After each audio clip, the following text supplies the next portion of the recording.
Have you ever asked yourself, why would a divine being punish us for trying to understand him? Why is the pursuit of knowledge treated as rebellion in the story of Eden?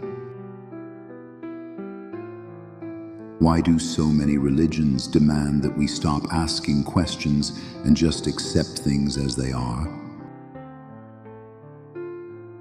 If God is real, why would he fear scrutiny? These aren't just rebellious thoughts, they're honest, human questions. And today, I want to explore a possibility that some might find uncomfortable. A possibility that could reshape how you think about belief, progress, and the true cost of obedience. Here's what I believe. The Abrahamic religions, Christianity, Islam, and Judaism in their traditional orthodox forms, act as intellectual inhibitors. They don't just ask for faith, they sanctify ignorance. They turn curiosity into sin, and by doing so, they undermine one of the most fundamental parts of what it means to be human, the drive to understand. Let me explain. Let's start with the book of Job, one of the most haunting and revealing stories in the Bible. Job suffers terribly, losing his wealth, his health, even his children. And what does he do? He asks why, not to accuse, not to rage, just to understand. And what's God's response? Where were you when I laid the foundations of the earth? That's not an answer. That's a shutdown, a spiritual know your place. God doesn't explain himself. He doesn't invite dialogue. He drowns Job in grandeur, using awe to overwhelm logic. That's not just theology. That's intellectual intimidation. Now go earlier to the book of Genesis. The first sin in human history, eating from the tree of knowledge. Think about that. We weren't banished from paradise for killing or stealing. We were punished for wanting to know. God didn't say, let's talk about it.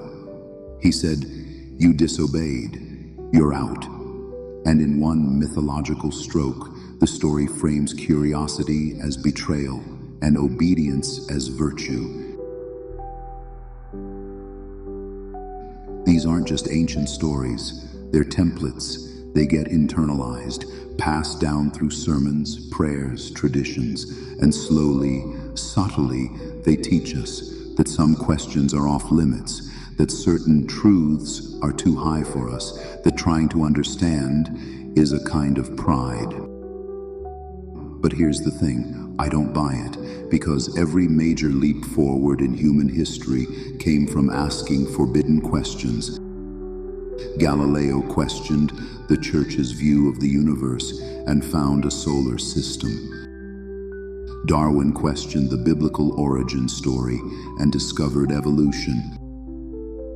Today, scientists are questioning the fabric of reality itself, unraveling time, space, consciousness, and every time the old guard says, you're going too far, but we go anyway because we can understand, not all at once, not without effort, but given time, tools, and freedom, we will understand.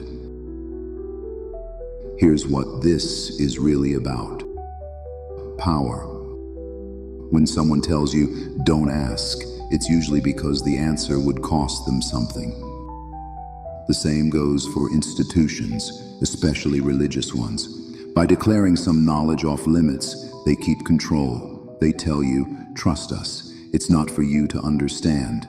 And people obey, not because they're weak, but because they've been trained to see obedience as holy. That's not spirituality. That's intellectual colonization. I believe that we are capable of understanding anything, if we're willing to seek the right paths. We're not sinners for asking questions. We're evolving minds, reaching out toward truth. And if a God exists who is offended by curiosity, then that God is not worthy of worship.